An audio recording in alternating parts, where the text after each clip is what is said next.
క్రీస్తునందు ప్రియ దేవుని బిడ్డలారా, క్రీస్తు ప్రభునామం పేరట మీ అందరికి వందనాలు.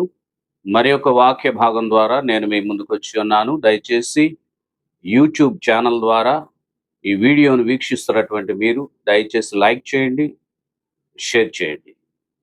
దేవుడు మిమ్మల్ని దీవించును గాక. ఆమేన్. ఈస్టర్ తర్వాతి 5వ ఆదివారం. ఈ ఆదివారపు శుభాకాంక్షలు ప్రభునామం పేరట మీ అందరికీ తెలియజేస్తా ఉన్నాను. ఈరోజు మనకు ఇవ్వబడినటువంటి వాక్య భాగాలు పత్రిక పాఠ్య భాగముగా యాకోబు పత్రిక 1వ అధ్యాయం 22 నుంచి 26 వచనాలు మనం చదువుకున్నాం.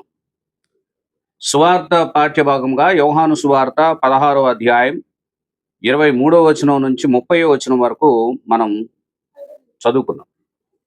మనకి ఈరోజు చదువుకున్నటువంటి వాక్య భాగంలో ఉన్న అంశం టాపిక్ ఫెడిలిటీ, విశ్వసనీయత అనే అంశం మనకు కనబడతా ఉంది.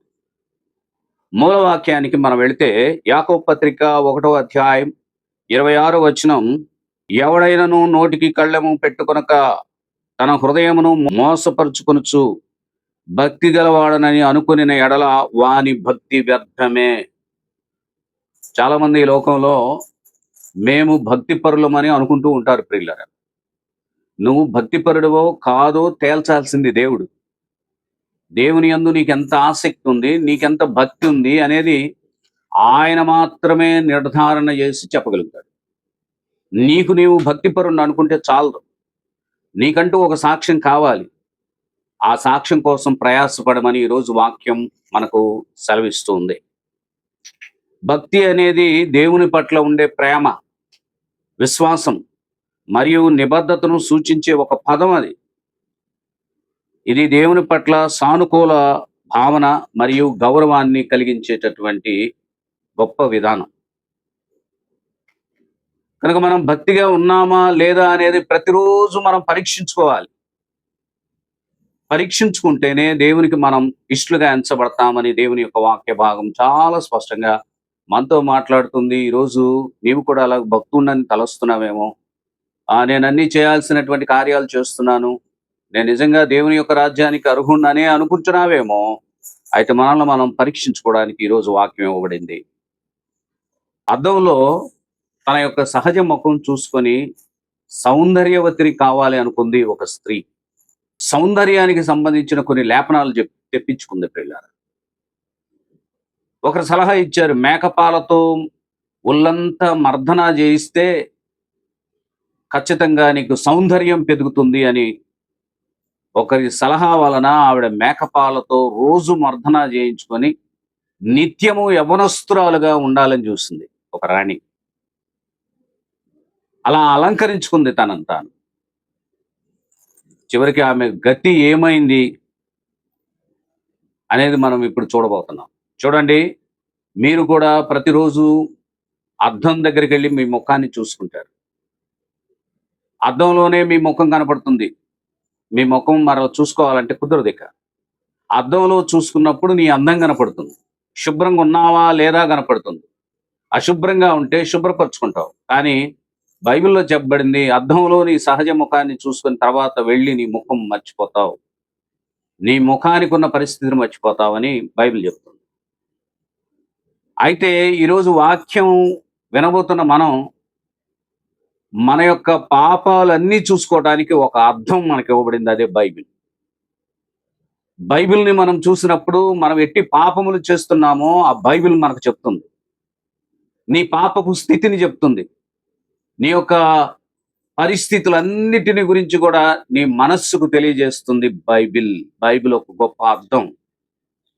ఆ అర్థంలో నీ పాపాలను చూసుకున్న నీవు నశించిపోతున్నావని గ్రహించుకొని, నా యేసయ్య నన్ను సౌందర్యవంతురాలుగా చేస్తూ నాలో ఉన్నటువంటి పాపాలను ఆయన రక్తముతో కడిగివేసి నన్ను నిలవబెడుతున్నాడు, నన్ను శుభ్రపరిచి నాకంటూ ఒక గొప్ప సన్నిధిని ఏర్పాటు చేస్తున్నాడు. రాజుల మొదటి గ్రంథం 21వ అధ్యాయం 23 నుంచి 24 వచనాలు మనం చదువుకుంటే, మరియు యెజబెలును గూర్చి యెహోవా సెలవిచ్చినదేమనగా, యెజ్రెయేలు కుక్కలు యెజబెలును తినివేయును, పట్టణమందు చొచ్చు ఆహాబు సంబంధికులను కుక్కలు తినివేయును, బయట భూముల్లో చచ్చువారిని ఆకాశ పక్షులు తినివేయును అని చెప్పాను. చూడండి ఎంత చక్కగా ఉందో. ఆహాబు యెజెబెలు పరిస్థితి. ఇందాక మనం చెప్పుకుంది యెజెబెలు గురించే. మేకపాలతో స్నానం చేసిందంట, నిత్య యవ్వనస్తురాలుగా ఉండడం కోసం. చివరికి ఏమైందో తెలిసిన, దేవుని యొక్క మాట విననందువలన ఆహాబు యెజెబెలు వాళ్ళ పరిస్థితి ఎలా అయిందో చూడండి. యెజెబెలు యొక్క రక్తాన్ని కుక్కలు నాకినాయి. యెజెబెలు యొక్క మాంసాన్ని కుక్కలు తిన్నాయి.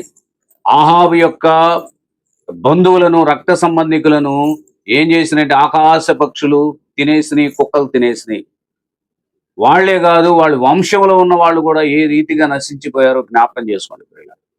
అందుకని బైబిల్ మనకు ఒక అర్థం. ఆ వాక్యం వినండి. ప్రవక్తలు వచ్చి చెప్పినప్పుడు ఆహాబు నిర్లక్ష్యం చేశాడు. దేవుని యొక్క మాటను ప్రకటించినప్పుడు యెజెబెలు నిర్లక్ష్యం చేసింది. అందుకని వాళ్ళ యొక్క గతి ఇలాగైపోయింది, కుక్కల పాలైపోయింది. నువ్వు ఎంత రాణివైతే ఏముంది, ఎంత రాజు అయితే ఏముంది, నీ టేబుల్ ముందు ఎన్ని భోజన పదార్థాలు ఉంటే ఏమైంది? ఈరోజు కుక్కలు నాకుతున్నాయి, కుక్కలు తింటున్నాయి. మాంసం కుక్కలు తింటే, రక్తం కుక్కలు నాకితే ఎంత భయంకరమైనటువంటి పరిస్థితి అండి. నీ సౌందర్యం ఏమైపోయింది? మేకపాలతో స్నానం చేసినటువంటి నీవు, నిత్య యవనస్త్రాలుగా ఉండాలనుకుంటున్నటువంటి నీవు ఏమైపోయావు? నువ్వు ఏ పాటి వాడివి ఎప్పటికైనా సరే మరణించక తప్పదు, గుర్తు చేసుకో. అందుకనే మంచి చెయ్యి. రండి 97వ సంకీర్తన 10వ వచనానికి వెళితే, యెహోవాను ప్రేమించు వారలారా చెడుతనమును ఆసహించుకొనుడి, తన భక్తుల ప్రాణములను ఆయన కాపాడుచున్నాడు, భక్తిహీనుల చేతిలో నుండి ఆయన వారిని విడిపించును. చూసారా ఈ వచనం ఏమనుంది? యెహోవాను ప్రేమించు వారలారా చెడుతనాన్ని విసర్జించాడు. నువ్వు ఆత్మీయంగా బ్రతుకుతావు, శరీరాన్ని చూసుకుంటున్నావు, ఆత్మ అనే దేహాన్ని నువ్వు చూసుకోవట్లేదు. ఈ శరీరం కోసమే మనం ప్రాకులాడుతున్నాం, ఈ శరీరం కోసమే మోసాలు, ఈ శరీరం కోసమే ఏవేవో చేస్తున్నాం. ఈ శరీరం మట్టి పాలవుద్ది, జాగ్రత్త. మట్టి పాలయ్యే ఈ శరీరం కోసం కాదు, ఆత్మీయ శరీరం, మహిమ శరీరం కోసం మనం ప్రయాసపడాలి. రేపు జరగబోయేది అదే. అన్నటికైనా నువ్వు చస్తావు, నువ్వు మరణిస్తావు, నీ శరీరం మట్టి పాలవుతుంది, కానీ నీకు ఒక ఆత్మ ఉంది. ఆత్మకు మహిమ శరీరం దేవుడిస్తాడని గుర్తు చేసుకో ప్రియ దేవుని బిడ్డ. క్రీస్తుపై నీ విశ్వాసం చెదరగొట్టుకోకు, సాతాను వలలో చిక్కుకొని నలగొట్టుకోకు.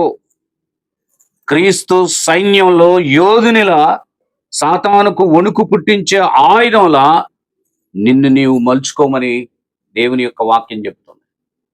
అందుకని ఈరోజు మనం చదువుకున్నటువంటి వాక్య భాగంలో 5 విషయాలు మనకు కనపడతాయి.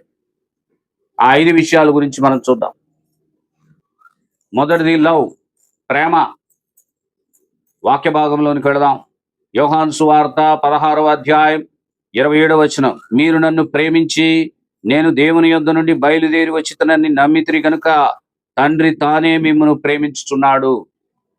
దేవుణ్ణి మొట్టమొదట ప్రేమించారు, నమ్మారు, ఆయనతో నడిచారు. ఈరోజు నీవు కూడా ఆయనతో నడవాలని ఆయన కోరుకుంటున్నాడు. ఆదికాండం 43వ అధ్యాయం 30వ వచనానికి వెళితే, అప్పుడు తన తమ్ముని మీద యోసేపునకు ప్రేమ పొర్లుకొని వచ్చాను కనుక అతడు త్వరపడి ఏడ్చుటకు చోటు వెతికి లోపలి గదిలోనికి వెళ్ళి అక్కడ ఏడ్చాను. యోసేపు సంగతి మీ అందరికీ తెలుసు కదా. అన్నలందరూ కొట్టి ఒక బావిలో పడేసి మరలా లేపి ఇష్మాయిల్కి అమ్మేశారు. చాలా కష్టాలు పడ్డాడు. యవ్వన ప్రాయంలో ఆయనకు ఎదురైనటువంటి సమస్యలు అంతా ఇంత కాదు. వెలివేయబడ్డాడు, చెరసాల్లో వేయబడ్డాడు, నిందలు పడ్డాడు, ఆయన నీతిగా బ్రతికాడు. చివరికి ఆ రాజ్యానికి ఒక సలహాదారుడిగా ఉండిపోయాడు. ఎంత గొప్ప విషయం అండి. రాజు అంటాడు, ఇదిగో నాతో సమానునిగా నేను కూర్చోబెడుతున్నాను, నా సతీమణిని తప్ప నీకు అన్ని అప్పగిస్తున్నానని చెప్పేశాడు. ఎంత గొప్ప విషయం అండి. ఆ స్థాయికి వెళ్ళాడు. నీతిమంతుడైతే, విశ్వాస అయితే, దేవుని ఎడల నమ్మకస్తుడైతే ఎలాంటి స్థాయికి వెళ్తాడు చూడు. అతను ఎవరిని ప్రేమించాడు? దేవుణ్ణి ప్రేమించాడు. దేవుణ్ణి ప్రేమించాడు, అన్ని సహించుకున్నాడు, ఓర్చుకున్నాడు. అందుకని అంత గొప్పవాడయ్యాడు యోసేపు. కరువు కాలంలో ఆ రాజ్యాన్ని పోషించాడు. తన తండ్రి, తన తల్లి, తన సహోదరులందరూ కరువులో ఉంటే వాళ్ళందరూ కూడా కరువు కాలంలో ధాన్యం కోసం వచ్చారు. తర్వాత తన తమ్ముడు వచ్చినప్పుడు తన తమ్ముడిని చూడగానే ఆ ప్రేమ ఉప్పొంగిపోయి పొర్లి ప్రవహించినట్లుగా తట్టుకోలేక గదిలోనికి వెళ్ళి ఏడ్చాడు. ఆ కన్నీరు విడిచాడు. చూడండి, తమ్ముడంటే ఎంత గొప్ప ప్రేమ. వాళ్ళంతా అన్నలందరూ కొట్టి, నిందించి, వెలివేసి, అమ్మేసిన, ఎన్నో ఇబ్బందులు పడిన వాళ్ళను కూడా ఒక్క మాట అంటలేదు. ఎంత గొప్ప ప్రేమ అండి. దేవుడు ఈరోజు నీతోనూ నాతోనూ చెప్తున్నాడు, అలాంటి ప్రేమను మనం కలిగి ఉండాలి. లోకంలో ప్రేమించడం నేర్చుకోండి. నీ సహోదరులను ప్రేమించడం నేర్చుకో. నీ సహోదరులే నీకు శత్రువులైనా ప్రేమించు అని అంటున్నాడు. నీ స్నేహితులే నీకు శత్రువులైనా ప్రేమించు అని అంటున్నాడు. ఆ ప్రేమ ద్వారా నీవు సాధిస్తావని కూడా లేఖన భాగం చెప్తా ఉంది. 11వ సంకీర్తన 7వ వచనానికి మనం వెళితే, యెహోవా నీతిమంతుడు, ఆయన నీతిని ప్రేమించువాడు, యథార్థవంతులు ఆయన ముఖ దర్శనము చేసెదరు. చూసారా,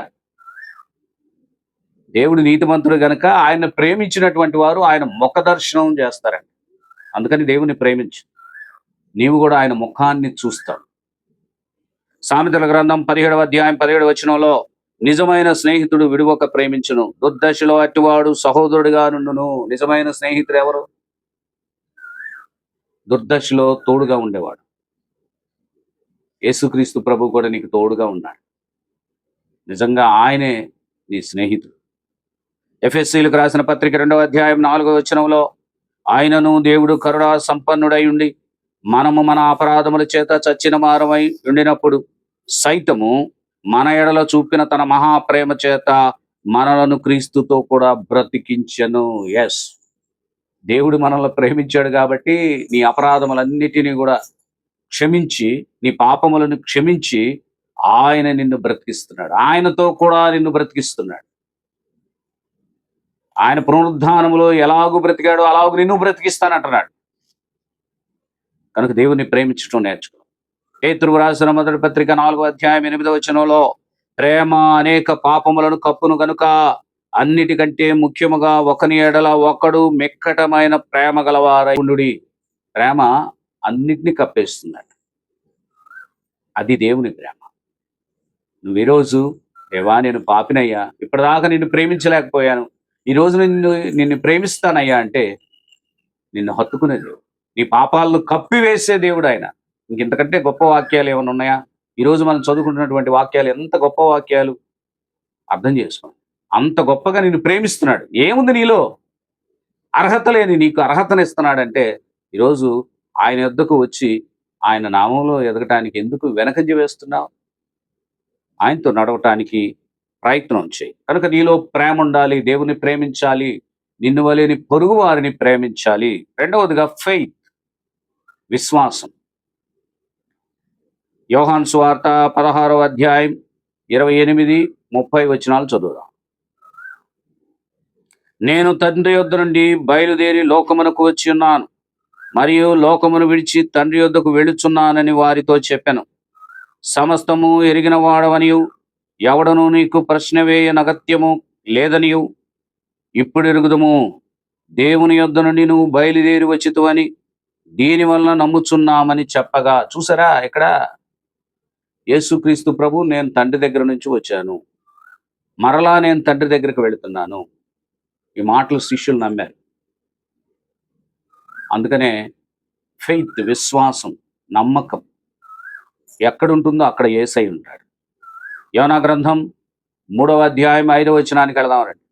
నినివే పట్టణపు వారు దేవుని యందు విశ్వాసం ఉంచి ఉపవాస దినము చాటించి గనులేమి అల్పులేమి అందరూ గోనె పట్ట కట్టుకొనిరి. చూడండి, యోనా వెళ్ళి నినివే పట్టణానికి ప్రకటన చేసినప్పుడు అల్పులేమి గనులేమి అంటే రాజు సైతం, ఒక సామాన్యుడి వరకు అందరూ కూడా ఏం చేశారంటే గోనె పట్ట కట్టుకొని ఉపవాస ప్రార్థన చేశారు. ఎందుకో తెలుసా? విశ్వాసం ఉంది, వాళ్ళకి నమ్మకం ఉంది. మేము ప్రార్థన చేసి పశ్చాత్తాపడితే యెహోవా దేవుడు రానున్నటువంటి ఉగ్రతను ఆపేస్తాడు. నీకు ఆ నమ్మకం ఉందా? నీ మీదకు ఉగ్రత రాబోతుంటే ఆ ఉగ్రతను అడ్డుకుంటాడు దేవుడు. అది సాతాను వలన వస్తుందో దేవుని వలన వస్తుందో ఆపేస్తాడు దేవుడు. వాళ్ళ ఉపవాస ప్రార్థన ద్వారా, వారు ఒప్పుకున్న ద్వారా ఏం జరిగింది తెలిసిన? దేవుడు ఆ ఉగ్రతను ఆపినట్టుగా మనకు కనపడతాం. మత్తయి సువార్త 9వ అధ్యాయం 2వ వచనానికి వెళదాం. ఇదిగో జనులు పక్షవాయువుతో మంచం పట్టి ఉన్న ఒకని ఆయన యొద్దకు తీసుకుని వచ్చిరి. యేసు వారి విశ్వాసం చూచి, కుమారుడా, ధైర్యముగా ఉండుము, నీ పాపములు క్షమింపబడి ఉన్నవని పక్షవాయువు గల వానితో చెప్పెను. చూడండి, ఇక్కడ యేసుక్రీస్తు ప్రభు ప్రసంగిస్తా ఉంటే పక్షవాయువు రోగిని తీసుకొచ్చారు. వారి విశ్వాసమును చూసి దేవుడు ఏమన్నాడు తెలుసా? మీ నమ్మకం, మీ విశ్వాసం గొప్పదని చెప్తూ పక్షవాయువు రోగితో అంటున్నాడు, లేదు పరిపెత్తుకున్నాడు. ఏమండి, మనకు విశ్వాసం కావాలి, నమ్మకం కావాలి. ఇవి ఉంటే కొన్ని కార్యాలు జరుగుతాయి. విశ్వాసమే లేనప్పుడు, నీకు నమ్మకమే లేనప్పుడు కార్యాలు ఎలా జరుగుతాయి? కొన్ని సందర్భాల్లో విశ్వాసం ఉన్నా, నమ్మకం ఉన్నా కార్యాలు జరగటానికి ఆలస్యం అవుద్ది. యోబుకి ఎన్ని పరీక్షలు వచ్చినాయి, ఎంత ఆలస్యమైంది, అన్నీ పోగొట్టుకున్నాడు కదా. అప్పటిదాకా కూడా ఆయన ఏమన్నా తన విశ్వాసాన్ని కోల్పోయాడా? లేదు. అట్లాగే మనం కూడా మన విశ్వాసాన్ని కోల్పోకూడదు. దేవుడు పెట్టే ప్రతి పరీక్షలో నెగ్గాలి. భయంకరమైనటువంటి హింసలు వస్తాయి, భయంకరమైన బాధలు వస్తాయి, భయంకరమైనటువంటి శోధనలు వస్తాయి. సాతానుడి సంఖ్యలతో మనల్ని బంధించి ఇబ్బంది కలిగిస్తాడు. అలాంటప్పుడే నీ విశ్వాసం సంఖ్యలు తెంపేదై ఉండాలి, అంతే. అలాంటి విశ్వాసాన్ని ధరించుకో. నీ ఆత్మీయ బలం ఎలాంటి శక్తినైనా ఆపగలుగుతుంది. అలాగ నువ్వు ఉండాలి. అలాంటి గొప్ప ఆయుధంగా నువ్వు తయారవ్వాలని దేవుని యొక్క వాక్యం తెలియజేస్తా ఉంది. మూడవది కమిట్మెంట్, నిబంధన. యోహాను సువార్త 16వ అధ్యాయం 25, 26 వచనాలు, 29వ వచనం చదువుకుందాం. ఈ సంగతులు గూఢార్థముగా మీతో చెప్పి తిని, అయితే నేనిక ఎన్నడూను గూఢార్థముగా మీతో మాట్లాడక తండ్రిని గూర్చి మీకు స్పష్టంగా తెలియజెప్పు గడియ వచ్చుచున్నది. ఆ దినమందు మీరు నా పేరిట అడుగుదురు గాని మీ విషయమై నేను తండ్రిని వేడుకొందునని మీతో చెప్పుట లేదు. ఆయన శిష్యులు, ఇదిగో ఇప్పుడు నీవు గుణార్థముగా ఏమీ చెప్పక స్పష్టముగా మాట్లాడుచున్నావు. కమిట్మెంట్. నా పేరిట మీరు అడుగుతారు, ఖచ్చితంగా అవి జరుగుతాయి. అడగటానికి మీరు ప్రయత్నించండి. అడుగుడి మీకు ఇవ్వడం, తట్టుడి తీవడునని వాక్య భాగంలో చెప్పబడింది. తిమోతికి వ్రాసిన మొదటి పత్రిక 6వ అధ్యాయం 12వ వచనం. విశ్వాస సంబంధమైన మంచి పోరాటము పోరాడుము, నిత్య జీవమును చేపట్టుము, దాన్ని పొందుటకు నీవు పిలువబడి అనేక సాక్షుల యొక్క మంచి ఒప్పుకోలు ఒప్పుకొంటివి. ఎంత చక్కగా ఉందండి. మంచి పోరాటం పోరాడు, అదే కమిట్మెంట్. విశ్వాస సంబంధమైన పోరాటం. అలా పోరాడి నీ పిలుపుకు తగిన సాక్ష్యం పొందుకోమని దేవుడు ఇక్కడ తెలియజేస్తున్నాడు. ఏమండి, సాక్ష్యం కంటే గొప్ప సంపాదన ఏమైనా ఉందా? లేదు. మనుషులు ఇచ్చే సాక్ష్యం వద్దండు, దేవుడు ఇచ్చేటటువంటి సాక్ష్యాన్ని పొందుకోవడానికి ప్రయత్నం చేయాలి. ఫిలిప్పీయులకు రాసిన పత్రిక 1వ అధ్యాయం 20 నుంచి 21 వచనం వరకు. నేను మిగులు ఆపేక్షించుచు నిరీక్షించుచున్న ప్రకారముగా మీ ప్రార్థన వలనను యేసుక్రీస్తు యొక్క ఆత్మ నాకు సమృద్ధిగా కలుగుట వలనను ఆ ప్రకటన నాకు రక్షణార్థముగా పరిణమించునని నేను ఎరుగుదును. నా మట్టుకైతే బ్రతుకుట క్రీస్తే, చావైతే లాభము. అది కమిట్మెంట్ అండి. బ్రతికితే క్రీస్తు కొరకే, చావైతే లాభమే. ఎవరంటారండి మాట? పౌలు అంటాడు. ఫిలిప్పీయులకు ఉత్తరం రాస్తూ ఇంత చక్కని మాట పౌలు మాట్లాడాడంటే ఎంత గొప్ప విషయం అండి. అది కమిట్మెంట్. ఇక 4వదిగా మనం చూస్తే రెస్పెక్ట్, గౌరవం. యాకోబు పత్రిక 1వ అధ్యాయం 22 నుండి 25 వచనాలు చదువుకుందాం. మీరు వినువారు మాత్రమై ఉండి మిమ్మల్ని మీరు మోసపరుచుకొనకుండా వాక్య ప్రకారం ప్రవర్తించువారునై ఉండుడి. ఎవడైనను వాక్యమును వినువాడై ఉండి దాని ప్రకారం ప్రవర్తింపని వాడైతే వాడు అద్దములో తన సహజ ముఖమును చూచుకొను మనుష్యుణ్ణి పోలి ఉన్నాడు. వాడు తన్ను చూచుకొని అవతలికి పోయి తానెట్టివాడో వెంటనే మర్చిపోవును కదా. అయితే స్వాతంత్ర్యమునిచ్చు సంపూర్ణమైన నియమముల్లో తేరి చూచి నిలకడగా ఉండువాడెవడో వాడు విని మర్చువాడు కాక క్రియను చేయువాడయుండి తన క్రియలలో ధన్యుడగును. నువ్వు మంచి క్రియలు ధన్యుడిగా ఎంచబడతావు. దేవుని మాటలు వినాలి, దాని ప్రకారంగా జీవించాలి. వాక్యం నిన్ను పరిశుద్ధపరుస్తుందండి. వాక్యం నీకు ఆత్మ జ్ఞానాన్ని నేర్పుతుంది. చాలా మంది వాక్యం వినరండి, పాటలు పాడటానికి వస్తారు. చాలా మంది వాక్యం వినరు వాళ్ళు. ఎందుకు నువ్వు వాక్యం వినకపోతే? వాక్యం విని జీవితాన్ని సరి చేసుకోరు కొంతమంది. మేము భక్తులు అని చెప్పుకుంటారు. ఎందుకు నీ భక్తి? వాక్యం నిన్ను శుద్ధి చేస్తుంది. వాక్యానుసారంగా జీవించాలి. అసలు చర్చిలో ఇది మెయిన్ ఇంపార్టెంట్. నువ్వు పాటలన్నీ పాడుకున్నావు, ఎంతసేపు నువ్వు వాక్యం చదివినా, ఎంతసేపు నువ్వు ప్రార్థన చేసినా, వాక్యం విని మారకపోతే ప్రయోజనం లేదు. చాలా మంది వాక్యం వినరు, మారరు, భక్తులు అని చెప్పుకుంటారు. మాకంటే భక్తి పరుడు ఎవడు అని చెప్పుకుంటారు. వేషధారణ. దేవుడు గద్దిస్తున్నాడు. మీరు వినువారు మాత్రమే కాదు, క్రియలను జరిగించేవారై ఉండాలని దేవుని యొక్క వాక్యం తెలియజేస్తా ఉంది. ద్వితీయోపదేశకాండం 32వ అధ్యాయం 1-2 వచనాలు చదువుకుందాం. ఆకాశ మండలమా చెవియొగ్గుము, నేను మాట్లాడుదును. భూమండలమా నా నోటి మాట వినుము. నా ఉపదేశము వానవలే కురియను, నా వాక్యము మంచువలే లేత గడ్డి మీద పడు చినుకుల వలెను, పచ్చిక మీద కురియు వర్షము వలె ఉండును. ఎంత చక్కగుందండి వాక్యం. మహా ఆకాశాలు, ఈ భూమి మీద ఉన్నవన్నీ వింటున్నప్పుడు మీరు ఎందుకు వినరు నా మాట? వినండి అని చెప్తున్నాడు. యోహాను సువార్త 10వ అధ్యాయం 27వ వచనం నుంచి 28వ వచనం వరకు చదువుకుందాం.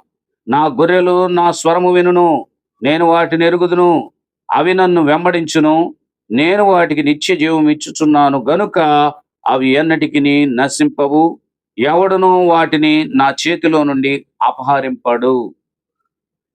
నా గొర్రెలు నా స్వరం వినును అంటే యజమానుని యొక్క స్వరం తప్పకుండా దాసుడు వింటాడు. తండ్రి యొక్క మాట కుమారుడు వింటాడు. వినకపోతే వాడు నశించిపోతాడు. తండ్రి యొక్క మాటను విన్నవాడు ఆశీర్వదించబడతాడు, దీవించబడతాడు, ప్రయోజకుడు అవుతాడు, గొప్పవాడవుతాడు. మన తండ్రి దేవుడై ఉన్నాడు. ఆయన వాక్యం విన్నవాడు, ఆయన మాట విన్నవాడు, ఆయన వాక్యం ప్రకారం నడిచేటటువంటి వాడు ధన్యుడే. ఎవరు కూడా ఆయన చేతిలో నుండి ఎవరు నిన్ను లాక్కోరు, లాగలేరు, అపహరించరు. నువ్వు రక్షణలోనికి వచ్చేసావు, ఆయన మాట విన్నావు, రక్షించబడ్డావు. ఇక 5వదిగా సబ్మిషన్, సమర్పణ. యోహాను సువార్త 16వ అధ్యాయం 23వ వచనం 24వ వచనం చదువుకుందాం. ఆ దినమున మీరు దేని గూర్చి నన్ను అడగరు. మీరు తండ్రిని నా పేరిట ఏమి అడిగినను ఆయన మీకు అనుగ్రహించునని మీతో నిశ్చయముగా చెప్పుచున్నాను. ఇదివరకు మీరేమీ నా పేరిట అడగలేదు. మీ సంతోషము పరిపూర్ణమగునట్లు అడుగుడి, మీకు దొరుకును. చూసారా, నా పేరిట అడగండి. ఇప్పుడు నేను తండ్రిని ఇప్పటి వరకు అడుగుతూ వచ్చా మీకోసం, కానీ ఇప్పుడు నా పేరిట అడగండి, మీకు దొరుకుతుందని యేసుక్రీస్తు ప్రభువు చెప్తున్నాడు. శిష్యులను పిలిచి శిష్యులతో చెప్పినటువంటి మాటలు. దినవృత్తాంతాల 2వ గ్రంథం 32వ అధ్యాయం 26వ వచనం. హిజ్కియా హృదయ గర్వము విడిచి తానును యెరూషలేము కాపురస్తులను తమ్మును తాము తగ్గించుకునేది గనుక హిజ్కియా దినముల్లో యెహోవా కోపము జనుల మీదకి రాలేదు. చూసారా, దేవుని యొక్క వాక్యం ఎప్పుడైతే యెరూషలేము ప్రజలకు వినబడిందో, యెరూషలేము కాపురస్తులకు వినబడిందో, తమ్మును తాము తగ్గించుకున్నారంటే హిజ్కియా రాజు కూడా తన్ను తాను తగ్గించుకున్నాడట. అందుకనే దేవుని యొక్క కోపం వాళ్ళ మీదకి రాకుండా తప్పించబడింది అంటున్నాడు. దేవుని యొక్క కోపం నీ మీద కూడా రాకుండా తప్పించబడాలంటే నీవు కూడా ఏం చేయాలి? సబ్మిషన్, సమర్పించుకోవాలి దేవునికి నిన్ను. హెబ్రీ పత్రిక 9వ అధ్యాయం 26వ వచనం చదువుకుందాం. అట్లైన ఎడల జగత్తు పునాది వేయబడినది మొదలుకొని ఆయన అనేక పర్యాయములు శ్రమ పడవలసి వచ్చును. అయితే ఆయన యుగముల సమాప్తి యందు తన్ను తానే బలిగా అర్పించుకున్నట వలన పాప నివారణ చేయుటకై ఒక్కసారి ప్రత్యక్షపరచబడెను. చూసారా, నువ్వు చేసిన పాపం, నేను చేసిన పాపాన్ని బట్టి యేసుక్రీస్తు ప్రభు యొక్క బలి ద్వారా మనం అందరం రక్షించబడ్డాం. నిన్ను నీవు సమర్పించుకోమని ప్రసంగి గ్రంథం 7వ అధ్యాయం 5-6 వచనాలు మనం చదువుకుంటే, బుద్ధిహీనుల పాటలు వినుట కంటే జనుల గద్దింపు వినుట మేలు. ఏలైనగా బాణ క్రింద చిటపటయను చితుకుల మంట ఎట్టిదో బుద్ధిహీనుల నవ్వు అట్టిదే, ఇది వ్యర్థమే. ప్రసంగి ఏమని చెప్తున్నాడు చూడండి. బుద్ధిహీనుల పాటలు చర్చెస్ లో పాడుతూ ఉంటారు, ఒకరికొకరు పోటీ పడి పాడుతూ ఉంటారు. ఆగండి అయ్యా అన్న ఆగరు, ఆగండమ్మా ఆగరు. వీళ్ళందరూ పాటలు పాడటం, తర్వాత వాక్యానికి రాగానే నిద్రపోవడం. ఇదే చాలా తప్పు చేస్తున్నారండి. అరే దేవుని దగ్గర ఏమో నోరు మెదపకుండా ఉంటారు. బయటికి వెళ్ళిన తర్వాత అన్ని అబద్ధాలు, అక్రమమైన మాటలు పలకొచ్చా? నువ్వు దేవుని దగ్గరకు వచ్చి దేవుని దగ్గర ఏమి నేర్చుకుంటున్నావు? నువ్వు ఓ స్కూల్కి వెళ్ళేటటువంటి విద్యార్థి టీచర్ దగ్గర అన్ని నేర్చుకుంటాడు. నేర్పిస్తారు టీచర్, గౌరవాన్ని నేర్పిస్తారు, పెద్దల్ని ఎలా పిలవాలో నేర్పిస్తారు, మన మాటల్ని మారుస్తారు, మన పద్ధతులను మారుస్తారు. వారు చదువు ద్వారా మనకు ఒక తేజస్సుని ఇస్తారు వాళ్ళు. అది చదువుకున్నవాడు తేజోమయుడు అవుతాడు. అంటే వాడు కాంతివంతమైనటువంటి జీవితాన్ని జీవిస్తాడు. ఎప్పుడైనా గుర్తుంచుకో, బాగా చదువుకున్నటువంటి వాడి లైఫే వేరుగా ఉంటుంది, వాడి స్టైలే వేరుగా ఉంటుంది. అట్లాగే మొద్దోడు ఎన్ని చెప్పినా వాడు మాట వినకపోతే ఏమవుతాడు? వాడు కాంతి లేని వ్యక్తి అవుతాడు. వాడెప్పుడు తలదించుకోవటమే. తలదించుకునే పరిస్థితి నీకు రానివ్వటం లేదు దేవుడు. నిన్ను తలెత్తుకునేవాడిగా చేస్తున్నాడు దేవుడు. నువ్వు వినవా ఆ మాట, ఆయన మాట? ఎందుకు నువ్వు తలదించుకుంటావు? నేనున్నాను నీ వెనక అంటున్నాడు. నువ్వు నా కుమారుడివి, నువ్వు నా కుమార్తె అంటున్నాడు. బుద్ధిహీనతను వదిలే. నీకు పాటల కంటే ముఖ్యమైంది వాక్యం. నా మాట వినమంటున్నాడు ఆయన. కనుక పాటలు పాడే నిద్రపోయే వాళ్ళందరికీ వాక్యం వర్తిస్తుంది. మీరు పాటలు పాడేమో, బాగా పాడేమో అని మీరు అనుకుంటున్నారు. దేవుడు నచ్చాలి, దేవుడు మెచ్చాలి. అందుకని అంటాడు, బుద్ధిహీనుల పాటలు పాడుట కంటే, వాటిని వినుట కంటే జ్ఞానుల యొక్క గద్దింపు మేలు అని చెప్తాడు. జ్ఞానం కలిగిన వాడు గద్దిస్తాడు. జ్ఞానం కలిగిన వాడు ఎవడు? యాజకుడే, కాపరే. దైవజనుడు గద్దిస్తాడు నిన్ను. దైవజనుడు గద్దించుకుంటే ఎవడు గద్దిస్తాడు? మరి నీ జీవితాన్ని బాగు చేసేవాడే దైవజనుడు. ఒక డాక్టర్ లాంటి వాడు దైవజనుడు. నువ్వు రోగంతో బాధపడతా ఉంటే నీ రోగానికి చికిత్స చేయటానికి దేవునిచే ఏర్పాటు చేయబడినటువంటి వాడే దైవజనుడు. పరమవైద్యుడు మన యేసయ్య. అర్థమైందా? ఈ వాక్యం నిన్ను శుద్ధి చేస్తుంది. జాగ్రత్త. ఈ వాక్యం వినడానికి నువ్వు ట్రై చేయి. నిద్రపోవద్దు. నువ్వు వాక్యం విను. మత్తుగా ఉందా? వాక్యం వినలేకపోతున్నావా? ఏంది ఈ వాక్యం నేనేది అనుకుంటున్నావా? ఈ వాక్యాన్ని నువ్వు వినకపోతే, ఈ వాక్యాన్ని నువ్వు భుజించకపోతే, ఈ వాక్యాన్ని నువ్వు జీర్ణించుకోకపోతే నువ్వు నశించిపోతావు. దేవుని యొక్క వాక్యం నీకు సెలవిస్తావు. పొయ్యి మీద బానబెట్టి కింద మంట వేస్తే అది చిటపటాను. మన పాటలు కూడా అంతే. అందుకనే ఒకసారి వెలిగించబడిన నువ్వు ఆరిపోతే వెలిగించబడటం అసాధ్యం అని బైబిల్ చాలా స్పష్టంగా చెప్తుంది. జాగ్రత్త. జాగ్రత్త కలిగి అడుగులు వేయటం మర్చిపోవద్దు. యుగ యుగాలు ఆర్పలేని అగ్నిగుండంలో స్నానం చేయాలని నువ్వు చూడొద్దు. యుగ యుగాలు దేవునితో, దేవుని యొక్క రాజ్యంలో, దేవుని యొక్క వెలుగులో దేవదూతగా ఆయన స్తుతించడానికి ప్రయత్నించు. నిజమైన స్తుతి పరలోకం. ఆ పరలోకంలో దేవుణ్ణి స్తుతించి ఘనపరుస్తూ యుగ యుగాలు గడుపుకోవడానికి ట్రై చేయమని దేవుని యొక్క వాక్యం చెప్తుంది ప్రియులారా. కనుక ఈరోజు నిజమైన భక్తి నీలో ఉందా లేదా పరీక్షించుకో. నిజంగా భక్తుడువేనా? నిజంగా నువ్వు భక్తురాలువేనా? నీకు నీవే భక్తిని ప్రదర్శించుకుంటూ నేను భక్తుణ్ణి, నేను భక్తురాలని అని అనుకుంటున్నావా? మోసపోవద్దు. నిన్ను నువ్వు మోసగించుకొని దేవుని కూడా మోసగించవద్దు. జాగ్రత్త. నీలో భక్తి లేదు, నీలో భక్తిని సమకూర్చుకో. ఆ భక్తిని నువ్వు పొందుకోవడానికి ట్రై చేయి. ఏమీ లేదండి. బంగారం బిస్కెట్లు సంపాదించుకున్నా నీవి కావు. నువ్వు ఈరోజే చస్తే నీవవ్వవు. మేడలు మిద్దెలున్నా నీవవ్వవు.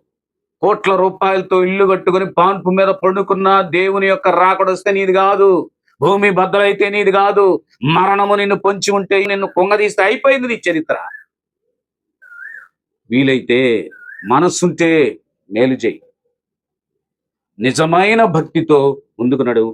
అట్టి కృప దేవుడు నీకు ఇవ్వాలని, నువ్వు మంచి మనసుతో నడవాలని, నువ్వు దేవుని రాజ్యం సంపాదించుకొని గొప్పవాడి అవ్వాలని, గొప్పదాని అవ్వాలని, దేవుని రాజ్యంలో దూతల వలె మీరు ఉండాలని మీ దేవుని యొక్క వాక్యం ద్వారా సూచన ఇస్తూ, రిక్వెస్ట్ చేస్తూ ఈ వాక్యమును ముగిస్తూ ఉన్నాను. దేవుడు మిమ్మల్ని దీవించును గాక. ఆమేన్.